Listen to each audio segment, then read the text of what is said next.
తెలంగాణలో తొలిదశ గ్రామ పంచాయతీ ఎన్నికల పోలింగ్కు సర్వం సిద్ధమైంది. ఉదయం 7 గంటల నుంచి పోలింగ్ మొదలు కానుంది.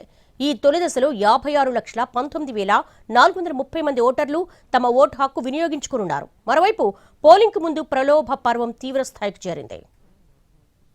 తెలంగాణలో తొలిదశ పంచాయతీ ఎన్నికల పోలింగ్కు ఈసీ అన్ని ఏర్పాట్లు చేసింది.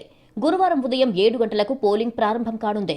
మొత్తం 4,236 గ్రామాల్లో సర్పంచ్, వార్డు మెంబర్ల కోసం ఎన్నికలు జరగనున్నాయి.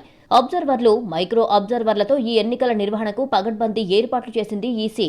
తొలి విడతలో 395, రెండో విడతలో 495 గ్రామాల్లో ఎన్నికలు ఏకగ్రీవమయ్యాయి.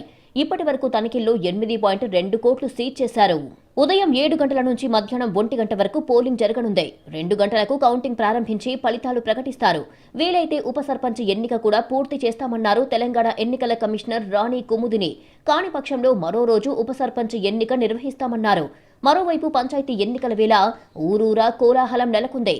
ఓటర్లను ఆకట్టుకునేందుకు అభ్యర్థులు తీవ్రంగా శ్రమిస్తున్నారు. గెలవాలనే లక్ష్యంతో ఖర్చుకు వెనకడుగు వేయడం లేదు. ప్రత్యర్థి వ్యూహాలకు దీటుగా ప్రతి వ్యూహాలు అమలు చేస్తున్నారు. అందుకోసం ప్రతి ఇంటికి స్పెషల్ గిఫ్టులు పంపుతున్నారు. కొందరు చికెన్, మటన్ పంపుతుంటే మరికొందరు లిక్కర్ను సరఫరా చేస్తున్నారు. ఇంకొన్ని గ్రామాల్లో ఓటుకు 1000 నుంచి 2000 వరకు పంచుతున్నట్లు ప్రచారం జరుగుతుంది. వలస ఓటర్లను పోలింగ్ కోసం ఊర్లకు రప్పించేందుకు ప్రత్యేకంగా బస్సులు, కార్లు, ఇతర వెహికల్స్ ను అరేంజ్ చేస్తున్నారు. కొన్ని గ్రామాల ప్రయాణ ఖర్చులను ఓటింగ్ తర్వాత ఇచ్చేందుకు ముందస్తు ఒప్పందం చేసుకున్నట్లు జోరుగా ప్రచారం జరుగుతోంది.